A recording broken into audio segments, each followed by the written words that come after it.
Okay, good morning, students. So today I explain history, page number 17, 1848, the revolution of the liberal. Nationalism in Europe chapter first चल रहा है आपका, और इससे related video कल हमने आपको सेंड किया था ग्रुप में, असाइनमेंट ग्रुप में। देखिए, कोई भी चीज़ है वो असाइनमेंट ग्रुप में ही हम लोगों के द्वारा भेजा जाएगा, तो उसको आप देखें। और आपको जो भी लिखना है या कुछ करना है, आप अपने क्लास ग्रुप में उसको कर सकते हैं। ओके, अभी आफ्टर 10 मिनट एक अटेंडेंस दे दीजिएगा, 10 मिनट 15 मिनट के बाद में। Parallel to the revolts of the poor, unemployed and starving peasants and worker in many European countries in the year 1848। कह रहा है जो दौर चल रहा था उस समय, तो एक पैरेलल रिवोल्ट मतलब एक क्रमिक, जिसको हम कह सकते हैं, एक हॉरिजॉन्टल, एक क्षैतिज रिवोल्ट आंदोलन, मतलब एक एरिया से दूसरे एरिया, दूसरे एरिया से तीसरे एरिया, ऐसे कंट्री से। तो सब जगह पे गरीब, अनएम्प्लॉयड, जो बेरोजगार लोग थे, स्टार्विंग, भूखे किसान, and workers in many European countries in the year 1848। 1848 के दशक में, मतलब ईयर में, साल में हम कह सकते हैं, बहुत से यूरोपियन कंट्रीज में ये रिवोल्ट चल रहा था कॉमन पीपुल के बीच में। A revolution led by the educated middle classes was underway। Revolution का नेतृत्व समाज का मध्यम वर्गीय जो था, एजुकेटेड वर्ग, शिक्षित वर्ग नेतृत्व कर रहा था। उन्हीं के मार्गदर्शन में नेतृत्व हो रहे थे। Events of February 1848 in France had brought about the abdication of the monarch and a republic based on universal male suffrage had been proclaimed।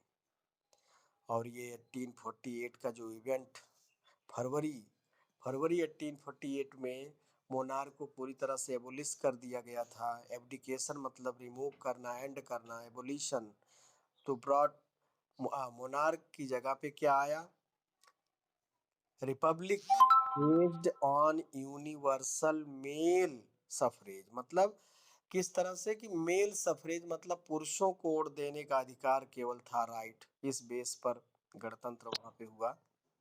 Had been proclaimed मतलब जिसकी घोषणा की गई। In the other parts of the Europe where independent nation state did not. Europe के other parts में और countries में जहाँ पे अभी स्वतंत्र राष्ट्र नहीं थे, जहाँ पे नेशनलिज्म नहीं हुआ था, such as Germany, Italy, Poland, the Austro-Hungarian empire, men and women of the liberal middle classes combined। तो ऐसे कंट्रीज में men women मतलब आदमी पुरुष मिल करके, लिबरल मिडिल क्लासेस जो लिबरल सोच के थे, जो आज़ादी चाहते थे, मध्यम वर्गीय, combined their demands for constitutionalism with national unification. उन लोगों ने भी कंबाइन होकर के अपनी एक डिमांड, एक मांग रखी कि एक संवैधानिक जो है नेशनल यूनिफिकेशन, एक राष्ट्रीय एकीकरण हो, और सब मतलब एक संविधान हो, मतलब संविधान के तहत हर सब कुछ हो, नियम कानून के तहत हो, और उस सबके लिए बराबर हो। They took advantage of the growing popular unrest to push their demand। और उन लोगों ने अपने इस जो ख्याति मिल रही थी उनके इस आंदोलन को, तो इसको बढ़ाते हुए अनरेस्ट मतलब बिना रुके अपनी मांगों को आगे बढ़ाते रहे। For the creation of a nation state on parliamentary principles. Nation state और किस बेस पर? पार्लियामेंट्री प्रिंसिपल्स, संसदीय प्रणाली के आधार पर। और constitution, freedom of the press and freedom of association. एक संविधान हो, प्रेस की आज़ादी हो और संगठन बनाने की, राजनीतिक पार्टियां बनाने की आज़ादी हो। Second paragraph, in the German Rhine, a large number of political associations whose members were middle class, professionals, businessmen, and prosperous artisans। Germany area में जो बहुत से ऐसे पॉलिटिकल एसोसिएशन बने थे जिसके सदस्य मीडियम क्लास के, प्रोफेशनल व्यावसायिक लोग, बिजनेसमैन व्यापारी वर्ग, एंड प्रॉस्परस आर्टिसंस मतलब धनी कामगार लोग जो थे, came together in the city of Frankfurt. Frankfurt के शहर में एकत्रित हुए एक साथ और decided to vote for an all German national assembly. उन लोगों ने ऑल जर्मन मतलब पूरे जितने जर्मनी के एरिया थे, जितने जर्मन स्पीकिंग स्टेट थे, सबको एक साथ करके एक जर्मन असेंबली बनाने के लिए वोट किया। ऑन 18 में अंडरलाइन किया हुआ है रेड पेन से, आप लोग भी करते रहिएगा। ऑन 18 में 1848 831 elected representative march in the festive procession to take their place in the Frankfurt Parliament and convents in the Church of St. Paul।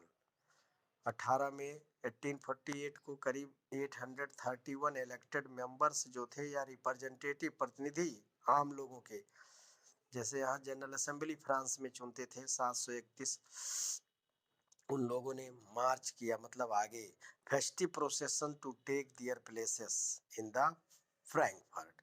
Frankfurt place जो सिटी, वहाँ पे पार्लियामेंट में convenes in the church of Saint Paul church में उन लोग इकट्ठा हुए और अपने प्लेस को लेने के लिए मार्च पास करते हुए वहां पहुंचे।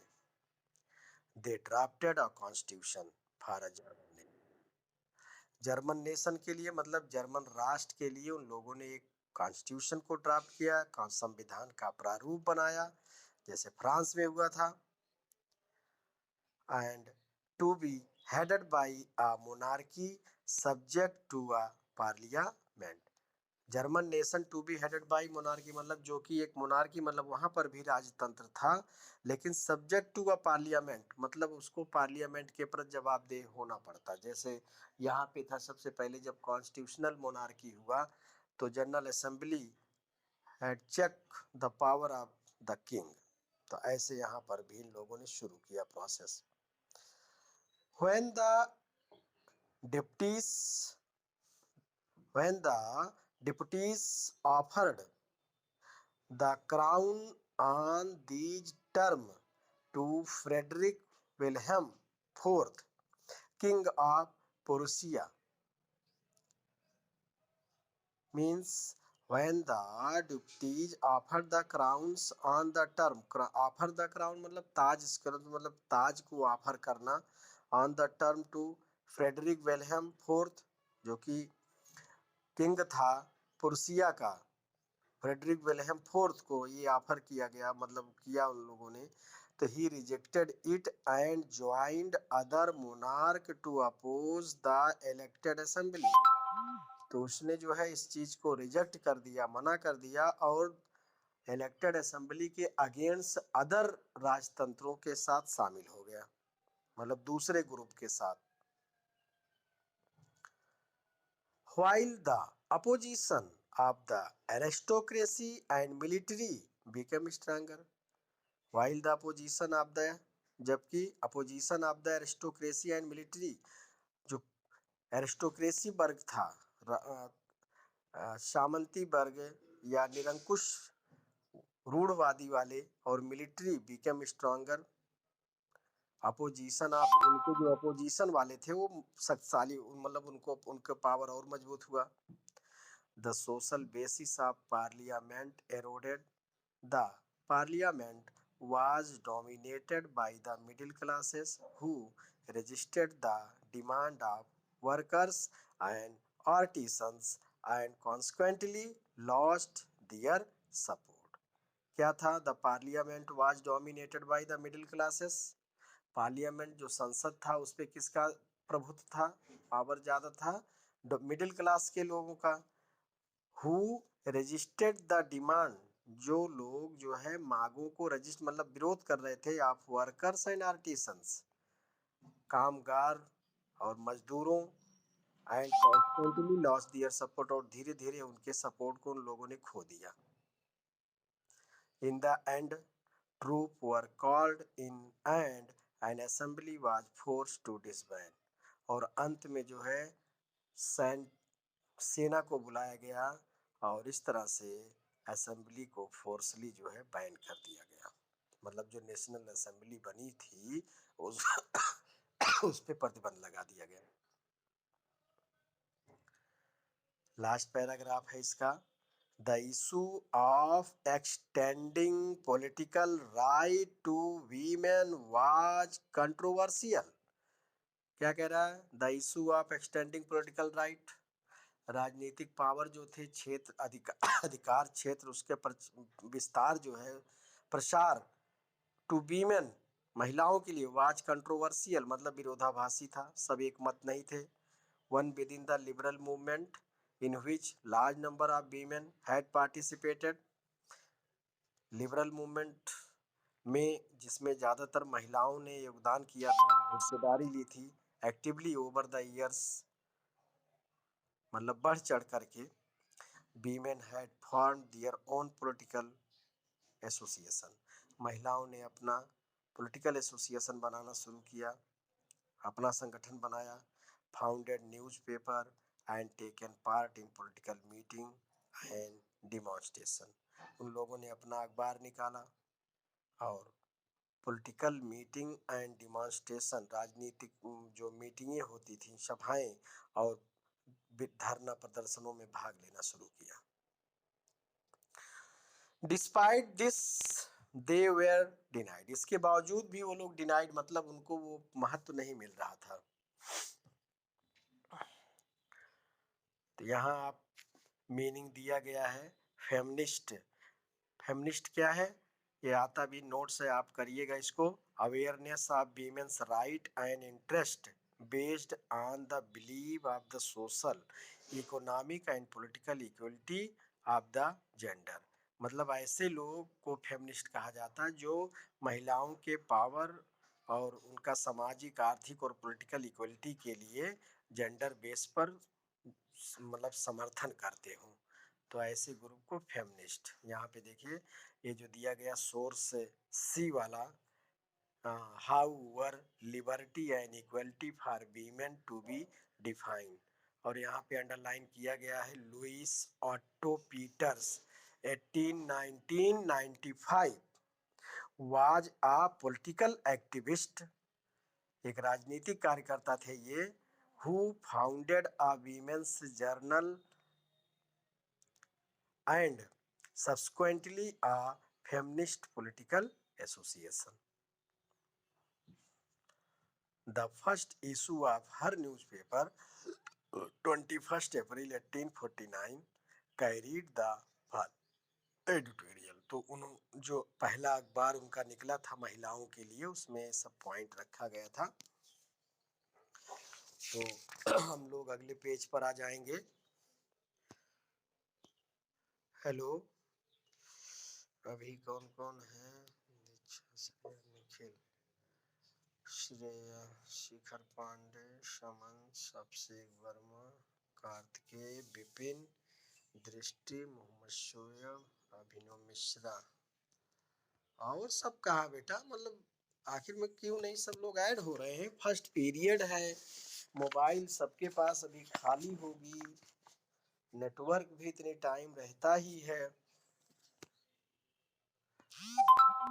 को बोलो अच्छे से। चलिए अगला पेज हम भेज रहे हैं।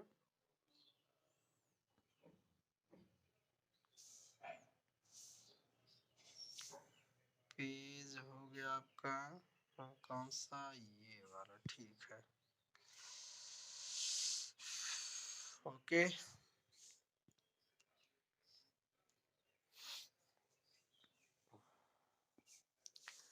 ये लाइनें हैं आपकी, देखिए इसमें, और इधर जो अंडरलाइन की गई है रेड पेन से, ये नोट्स में नोट्स में है आपके।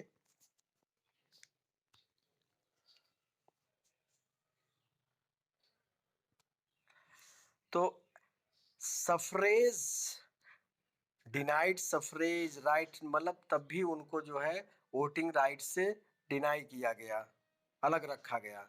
Right during the election of the assembly, assembly के इलेक्शन के समय उनको वोटिंग से वंचित रखा गया, महिलाओं को, जबकि इतना बढ़ चढ़ करके उनका योगदान था।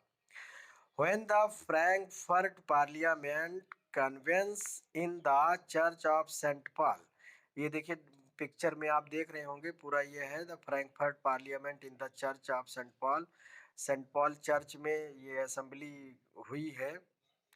तो यहाँ पे जब फ्रैंकफर्ट पार्लियामेंट कन्वेंस मतलब सेंट पॉल में उसकी मीटिंग हुई, women's were admitted only as observer to stand in the visitor gallery, महिलाओं को यहाँ पे एडमिट किया गया, मतलब उनको अनुमति मिली आने के लिए केवल एक ऑब्जर्वर के रूप में, और विजिटर गैलरी में वो खड़ी हो, मतलब सीटिंग उनके लिए नहीं था। दो conservative forces were able to suppress liberal movement in 1848, कह रहा है कि यद्यप जो है कंजर्वेटिव फोर्सेस, जो रूढ़वादी मतलब राजतंत्रीय सैनिक थे, वो इस लिबरल मूवमेंट को दमन करने में सफल रहे 1848 में। They could not restore the old order, they could not restore, लेकिन वो पहले के सिस्टम को पहले जैसा स्टोर मतलब पावर को स्टोर नहीं कर पाए। Monarch were beginning to realise that the cycle of revolution and repression could only be ended by granting concession to the liberal nationalist revolutionaries। अब ये लोग भी सोचने पे मजबूर होना शुरू हो गए। मोनार्क मतलब बिगिनिंग टू रियलाइज, शुरू कर दिया रियलाइज करना, कि ये जो साइकिल ऑफ रिवोल्यूशन और रिप्रेशन है, जो दमन है और जो क्रांति का चक्र चल रहा है, ये एंड ऐसे नहीं हो सकता by granting concession to the liberal nationalist. कब? कि जब लिबरल नेशनलिस्ट को जो आज़ादी चाहते हैं, जो फ्रीडम चाहते हैं सबके लिए, इक्वलिटी लिबर्टी चाहते हैं, ऐसे लोगों को ग्रांटिंग कंसेशन, कुछ कंसेशन दिया जाए। Hence, in the years after 1848, the autocratic monarchies of Central and Eastern Europe began to introduce the change। और इस तरह से जो ऑटोक्रेटिक मोनार्की था, स्वायत्त राजतंत्र वर्ग के लोग सेंट्रल और ईस्टर्न यूरोप पार्ट्स में, इन लोगों ने परिवर्तन करना शुरू किया। That had already taken place in western Europe, जो कि पहले ही वेस्टर्न यूरोप में हो चुका था इन 1815, जैसे फ्रांस वगैरह। 10 सर्फडम, सर्फडम का मतलब होता है गुलामी, जो बधुआ मजदूरी करते हैं, दास भूदास जिसको कहते हैं, बॉन्डेड लेबर, वर एबोलिश्ड, को मुक्त कर दिया गया। Both in the Habsburg dominions and in Russia, इन सब क्षेत्रों में, रसिया और हैब्सबर्ग डोमिनियन में। The Habsburg ruler granted more autonomy to the Hungarian in 1867, और हैम्स द हैब्सबर्ग के जो शासक थे, उन लोगों ने ज़्यादातर स्वायत्ता दिया हंगरियंस को 1867 में। तो यहाँ पे डिस्कस दिया गया है, compare the position on the questions of women's right wise by 3 writers cited above, what do they reveal about liberal ideology। तो इसमें कह रहा है कंपेयर करना, जो 3 राइटर्स वीमेंस के बारे में, उसमें उनके राइट्स के बारे में वो सब लिखा हुआ है, तो उनकी आइडियोलॉजी और उसमें क्या मतलब था डिफरेंसेस, उसको आपको बताना है। आइडियोलॉजी मीन्स क्या है? The system of ideas reflecting a particular social and political vision. Next page.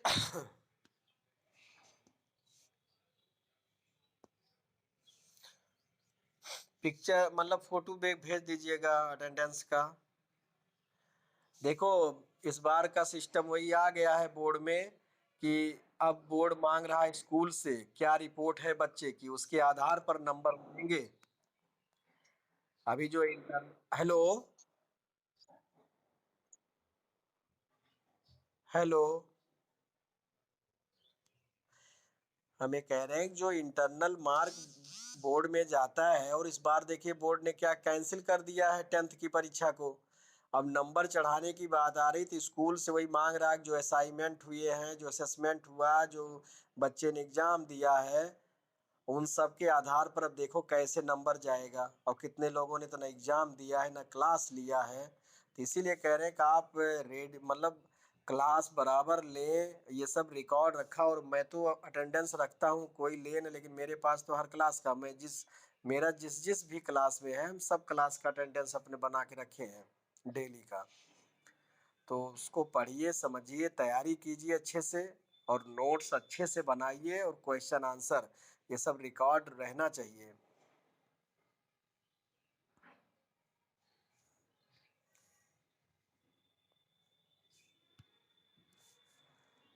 चलिए, आज का ये पेज है आपका, एक शायद एक पेज ही हो पाए, या और जो भी देखते हैं। The making of Germany and Italy. तो ये आपका नेशनलिज्म की बात हो गई। अब जो है जर्मनी और इटली के यूनिफिकेशन की बात है, वहाँ पे कैसे एक एकीकरण हुआ, नेशनलिज्म हुआ जर्मनी में और इटली में।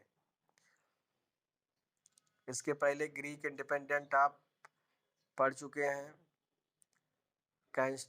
कॉन्स्टेंटिनोपल का जो है वो ट्रीटी हुआ था ऑटोमान एम्पायर से। तो जब आप यूरोप का हिस्ट्री पढ़ेंगे थोड़ा और समझ में आएगा। सेंट पीटर्स की क्लास 7th की बुक आप पढ़िए हिस्ट्री की, तो उसमें यूरोपियन हिस्ट्री के बारे में फर्स्ट चैप्टर में, मतलब इंडिया यूरोप सबके बारे में थोड़ा थोड़ा दिया गया है। और यूरोप का आपको एक कॉन्सेप्ट बहुत अच्छा मिल जाएगा, ये चीज़ें कुछ और समझ में आएंगी। बल्कि रोमन अम्पायर और Germany. Can the army be the architect of a nation? Can the army be the architect of, कह रहा है कैन द आर्मी मतलब क्या, आर्मी जो है वहाँ के एक architect of a nation, nation के निर्माण, एक राष्ट्र के निर्माण में एक रोल उसका था आर्मी का। हम लोगों ने फ्रेंच जर्मन में पढ़ा है, नाजी और हिटलर का, क्लास 9th में।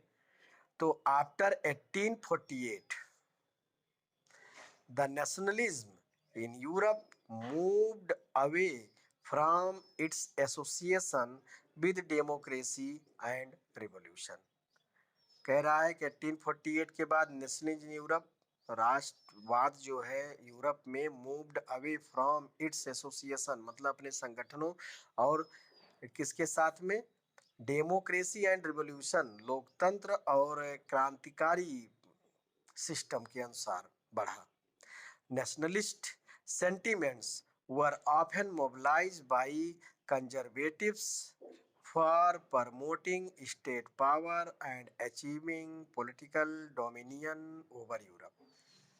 जो नेशनलिस्ट सेंटिमेंट थे, मतलब जो राष्ट्रवादी विचारधारा वाले लोग थे, वह ऑफन मोबिलाइज, प्राय मोबिलाइज मतलब प्रेरित होते थे, बाई कंजर्वेटिव्स, वही कंजर्वेटिव मतलब रूढ़वादी विचारधाराओं वाले लोगों के साथ, and promoting state power and achieving political dominion. किस रूप में, कि पॉलिटिकल डोमिनियन मतलब उनको वही राजनीतिक सत्ता को प्राप्त करने के लिए, पावर को। This can be observe in the process by which Germany and Italy came. This can be observed in the process by which मतलब कि Germany and Italy came to be unified as a nation state।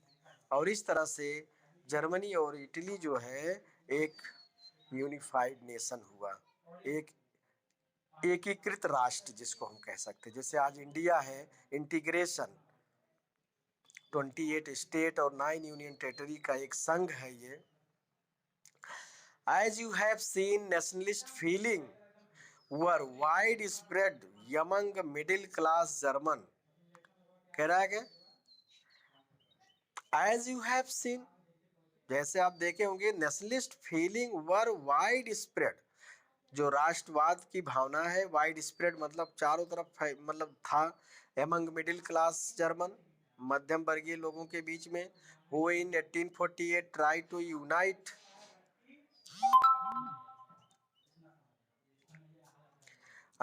To unite the different reign of the German confederation. जो German कॉन्फिडरेशन की बात हम पहले कर चुके हैं, जो अलग अलग संघ मतलब स्टेट का एक संघ था, ये कई states into a nation state governed bye an elected parliament. किसके द्वारा? Governed bye an elected parliament, एक मतलब इलेक्टेड संसद, मतलब वहां पे भी चुना गया था, एक संसद चुनी गई थी जिसके द्वारा वो गवर्न हो रहा था।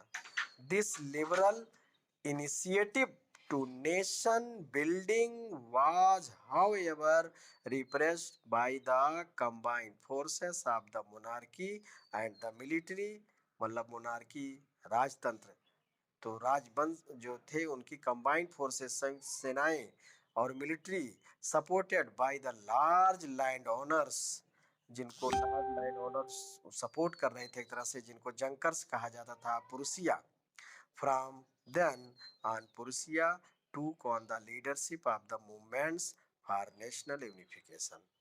उस समय क्या था? पुरुषिया जो है लीडरशिप एक तरह से नेतृत्व कर रहा था उस आंदोलन का, नेशनल यूनिफिकेशन, राष्ट्रीय एकीकरण का।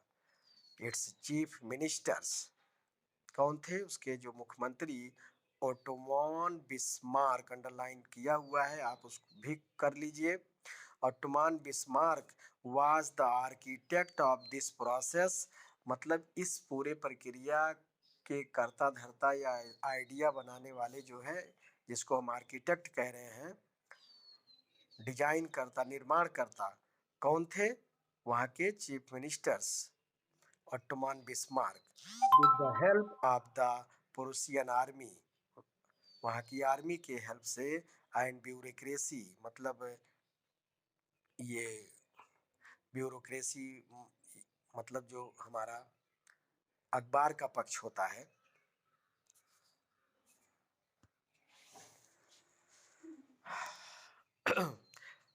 थ्री वार्स ओवर 7 years, कह रहा है कि 3 युद्ध हुए 7 साल में, Austria Denmark and France, Austria Denmark और फ्रांस के साथ, एंडेड इन प्रूसियन विक्ट्री, और अंत में प्रूसिया की विक्ट्री हुई, and completed the process of unification, और इस तरह से एकीकरण का प्रोसेस पूरा हुआ। इन जनवरी 1871 the Prussian king William first was proclaimed German emperor, और इस तरह से जनवरी 1871 में प्रूसियन के राजा विलियम फर्स्ट को जर्मन एम्परर घोषित किया गया, in ceremony held at Versailles. कहाँ? वर्सलिस के कैपिटल में।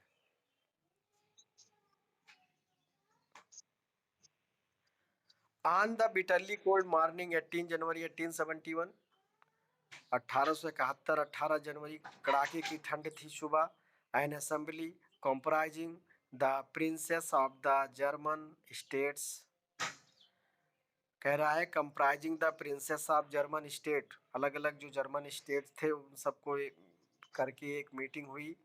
Representatives of the army, army के भी प्रतिनिधि थे। Important Prussian ministers including the chief minister, Prussian के इम्पोर्टेंट मिनिस्टर थे जिसमें चीफ मिनिस्टर भी, जो अभी हमने बताया Ottoman Bismarck, gathered in the on heated hall, on heated hall मतलब उस जैसे हॉल के अंदर जो इतना गर्मी थी या गर्म की व्यवस्था बनाई गई थी, hall of mirrors in the palace of Versailles, Versailles के महल में, to proclaim the new German empire headed by Kaiser William first of Prussia, घोषणा की गई। कौन?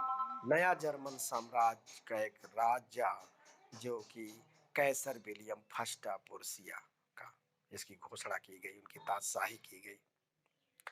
The nation building process in Germany had demonstrated the dominance of Prussian, और इस तरह से नेशन बिल्डिंग प्रोसेस में जर्मनी में किसका था dominance? Prussia, Prussian State power. The new state placed a strong emphasis on modernizing the currency. और इस तरह से new state placed a strong emphasizing या emphasis on modernizing the currency, banking, legal and judicial system in Germany. मतलब Germany में currency, bank, मुद्रा जिसको कहते हो, बैंकिंग सिस्टम, न्यायिक प्रक्रिया को मॉडर्नाइज किया गया. The Prussian measure and practice often become a model for rest for the Germany. तो जो प्रूसिया का मेजर एंड प्रैक्टिस मतलब वहाँ जो सिस्टम फॉलो हो रहा था प्रूसिया में, उसको एक मॉडल के रूप में पूरे जर्मनी में किया गया.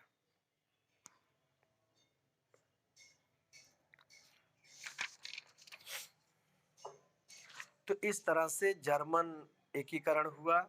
जो अलग अलग स्टेट कॉन्फेडरेशन थे उन सब को मिला करके एक जर्मन राष्ट्र के रूप में, और उसमें प्रूसिया का जो किंग था एम्पायर, कैसर विलियम फर्स्ट को जर्मन एम्परर बनाया गया, क्योंकि प्रूसिया भी उसका एक स्टेट था उस समय.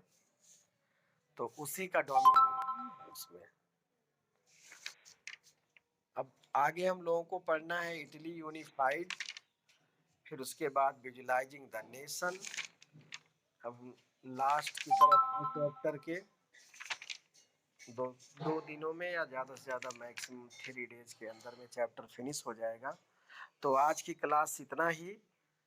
तो इसको आप पढ़िए, समझिए, वर्क करिए. नोट्स कल भेजने वाले थे क्वेश्चन, लेकिन वो प्रिंटिंग सही से क्लियर नहीं थी, इसलिए भेजा नहीं. क्योंकि बुक मेरी लेके गए थे ऋषभ देव, तो उनसे मैंने कहा था वापस कर दो, तभी ले आऊं सर, तब ले आऊं. तो